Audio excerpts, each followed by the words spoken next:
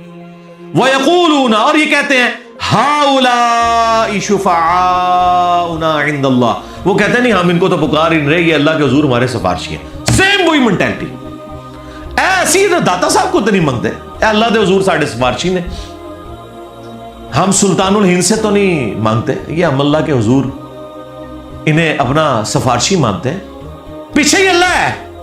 ہاں اے نہیں ہے کہ پیچھے کوئی اور ہے, نہیں پیچھے اللہ ہے جی, سامنے ہی ہے. سرکار پھر اس کا جواب اللہ تعالیٰ نے جس انداز میں دیا ہے نا, وہ ایسا انداز ہے کہ اگر ہم خود سے دیتے تو یہ کہتے ہیں کتنی گستاخانہ بات کر رہے ہو. اللہ تعالیٰ فرما رہا ہے قل اتنبئون اللہ بما لا یعلم فی السماوات ولا فی الارض, کیا تم اللہ کو وہ بات بتا رہے ہو کہ جو اللہ کے علم میں بھی نہیں ہے, نہ آسمانوں میں اور نہ زمین کے اندر. ہائے ہائے ہائے ہائے, اللہ کے علم میں تو کوئی بات ایسی ہے ہی نہیں کہ نہ ہو. اللہ تعالیٰ دیکھیں غصے کا اظہار, اللہ کہہ رہا ہے کہ منو پہ دس دیو کہ اس سفارشی میں میرے حضور میں مقرر کیتے, منو تو کوئی نہیں پتا کہ میں کوئی بندہ مقرر کیتا ہوا ہے. ہائے ہائے ہائے, اللہ کو تو پتہ ہی نہیں ہے کہ کوئی داتا صاحب بھی ہیں. اللہ کہہ رہا ہے میرے علم میں تو کوئی نہیں کہ میں نے کسی کو داتا بنایا ہو کہ میرے بیہاف کے اوپر وہ سفارشی ہوگا. سبحانہ وتعالی عما یشرکون, پاک ہے وہ ہستی, بہت بلند ہے ہر اس شرک سے جو لوگ اس کی طرف منسوب کرتے ہیں. اور مشرکوں, اللہ کو کوئی فرق نہیں پڑتا یہ جو تم نے غلیظ عقیدے وابستہ کر دیے اور ہستیوں کے ساتھ, اللہ کو اس سے کوئی فرق نہیں پڑتا. وَلِعَاذُ بِاللَّهِ تعالی. دیکھیں جی اللہ تعالیٰ تو اپنے عقائد اور نظریات کے اعتبار سے بالکل سچی اور کھری توحید قرآن میں بیان کر رہا ہے, کسی کو بری لگے کسی کو اچھی لگے. اللہ تعالیٰ نے یہ بھی پرواہ نہیں کی کہ لوگ کیا بات کریں گے, کس لیول پہ اتر کے اللہ تعالیٰ بتا رہے ہیں. آپ دیکھیں اس سے بہتر اور کیا انداز, سمپل اور بہتر اور بالکل کھلا ڈلا.